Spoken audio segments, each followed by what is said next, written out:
Okay, thank you very much. It's great to talk after Pavan. I'm going to introduce a new tool in the toolbox, a guide to corporate ecosystem valuation, and there are copies of it out there. It's totally been inspired and influenced and informed by the T process. So I'm going to briefly introduce my organisation, talk about how global companies are starting to think about biodiversity issues, touch on the value of ecosystems and the business case for action, which is more and more compelling, and then briefly introduce this guide to corporate ecosystem valuation, and then make some final comments. So this is who WBCSD is. 200 global companies who do $7 trillion worth of business. And we have a number of our member companies here. I've got to make sure I get them all listed because they'll come up if they haven't. So I know we have PepsiCo here. I know we have Coca-Cola here. I know we have BP. I know we have Syngenta. I know we have Price Waterhouse and Deloitte. Have I missed anybody? Great. Yep. Accenture, right. I'll expect the email from your council member tomorrow. So it's a leadership forum for developing best practice, corporate practice, but also public policy practice around sustainable development and driving its implementation through our global members, or with our global members. We also have a regional network structure, 61 national BCSDs that connect us with another layer of leaders involved at the national level, and it's very much part of our outreach. Our most recent BCSD was set up in Indonesia. In terms of the work that I'm responsible for, we don't tend to think of biodiversity as being a very useful concept for individual companies. We like the MEA framework. I remember Bob very well kicked off actually our work on ecosystems when he came and presented the MEA findings, I think in Nagoya in 2005. So businesses can get the concept clearly of ecosystems, functional ecological units that they impact on directly. They also can understand quickly the concept of ecosystem services, provisioning services, regulating cultural and supporting services, the inputs to manufacturing operations. And I like to think of biodiversity as a verb. It talks about the variability and the interconnectedness. A lot of there's an increasing focus, particularly from the finance sector, and investors, but governments around the value of ecosystems, reflecting the impact of TEEB. And I want to just highlight two numbers that we use a lot that came out of the TEEB process. The first one shows the cost side. This is the amount of natural capital, and it's the low estimate that we lose every year just as a result of deforestation, bigger than the GDP of the UK or France. The bottom one is the benefit side. This is the estimated benefit generated by natural insect pollination just in the US to help US agricultural production. And again, 8 times the size of Walmart operating income, which is the largest company in the world. From a WBCSD perspective, the case for action by business is very strong because all businesses impact on ecosystems and ecosystem services. All businesses depend on ecosystems and ecosystem services, so change in the functionality of these ecosystems creates business risk. And often companies come into this space from a risk perspective. Once they know how big the risk is, how material it is, this is when you start looking at the opportunity side, which is also very significant, and when companies start innovating.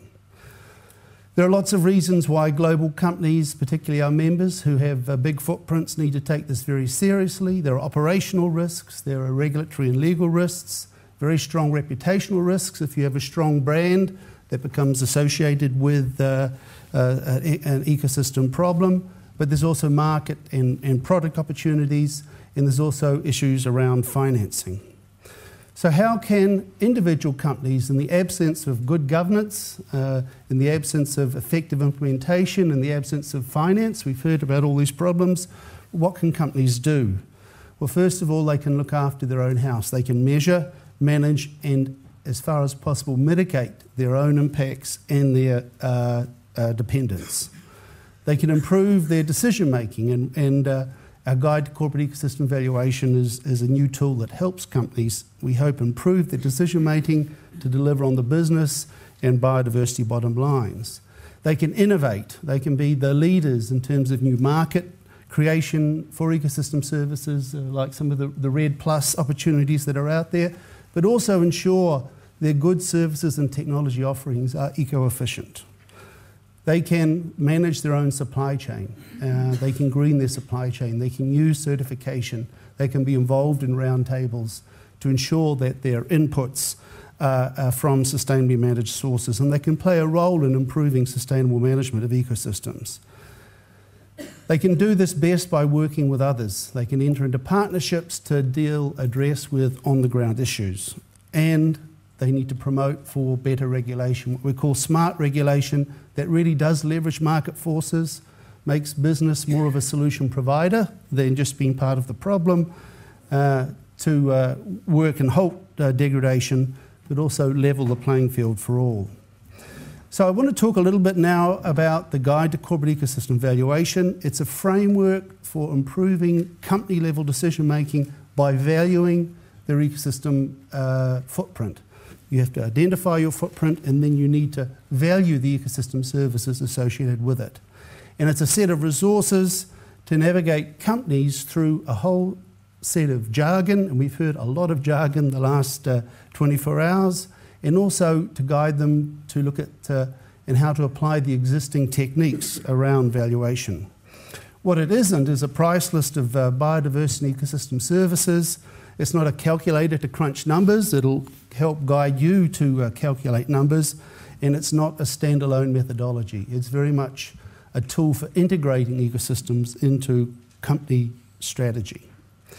It was developed with a number of partners, ERM, which is Pricewaterhouse, IUCN and WRI, and I see Josh Bishop's up there. When he was with IUCN, he was a key part of the partners team, and it was road tested by these member companies across different geographies, looking at different ecosystems, different business operating and supply chain issues, from mining to water to forestry to cement to oil and gas.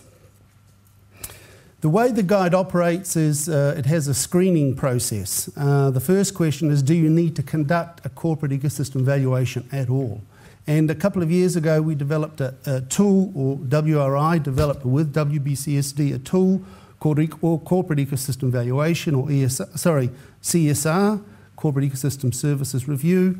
And this is a way of a company understanding its footprint and prioritising what ecosystem services it was most at risk.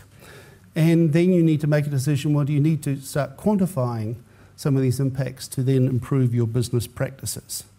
So there's a decision support tree in the guide, which makes you ask the question, how material are these impacts? How material are your dependencies? And will valuation help in your decision making? The main part of the guide is then 5 stages to undertake an evaluation exercise. The scoping phase, identifying the scope of the evaluation exercise, and there are questions to help develop that.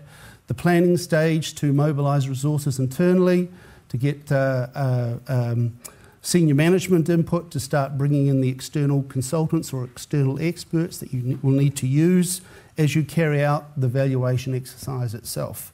This is the most time-consuming part. There are estimates in the guide about how long it takes, how much it can cost, and helps you make a decision. Do you stop at qualitative, or do you move on to quantitative, and can you actually achieve monetization to feed into your decision-making process?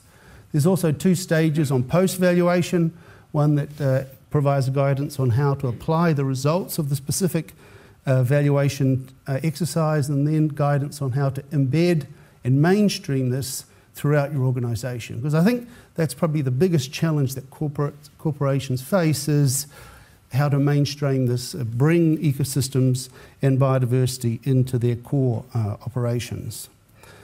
In terms of the valuation approaches, this is a very controversial area. There are a couple of comments I want to make. You can start with qualitative, high, low, medium. You can then move on to quantitative and start calculating cubic meters, volume used, eco-efficiency used. But at the end of the day, if you can get to monetization, that is when you can feed it into your business decision-making processes most effectively. We have to realise monetization is not always possible, it's not always applicable, it's not always ethical, it's not always valuable.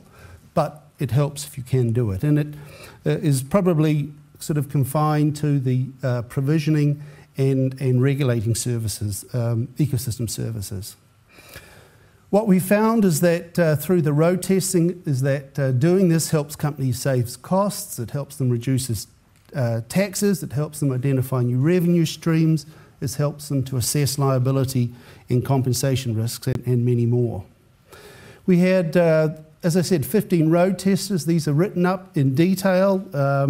We had companies like E&I using corporate ecosystem evaluation as they looked at developing a new oil area and an oil resource in a sensitive area near a national park.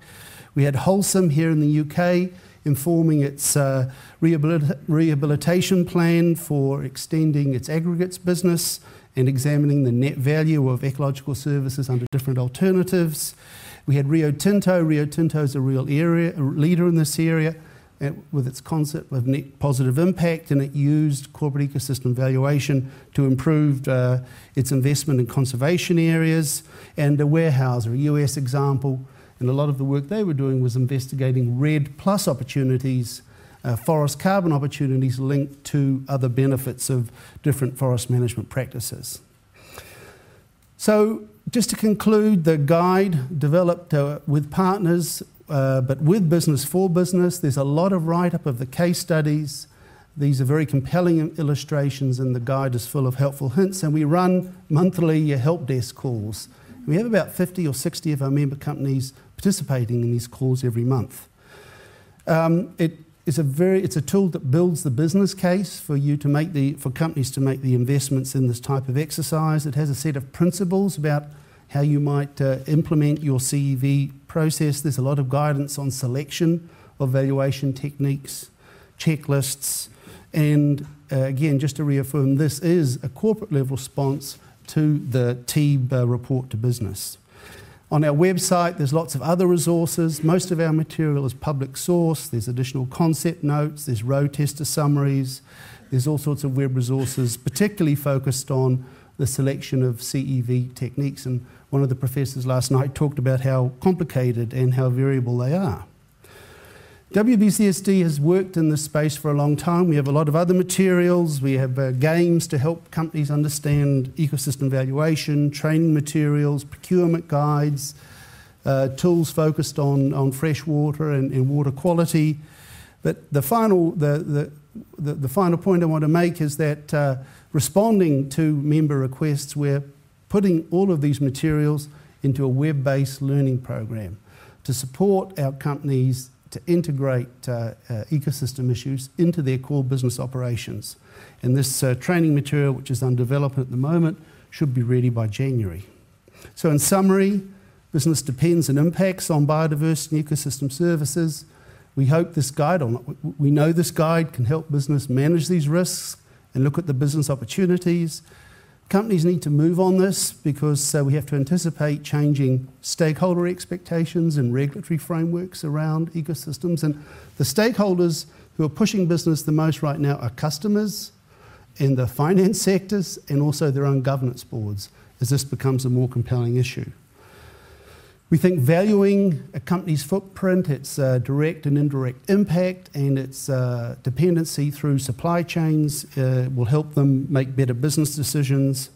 We know others will be using ecosystem valuation as a risk assessment tool, and this is a guide that's very complementary to other business tools such as impact assessment and life cycle assessments. These are the CEOs of the companies that road tested it. They see the value in ecosystem valuation. These are the core companies that are building a community of practice within our WBCSD membership. Thanks very much.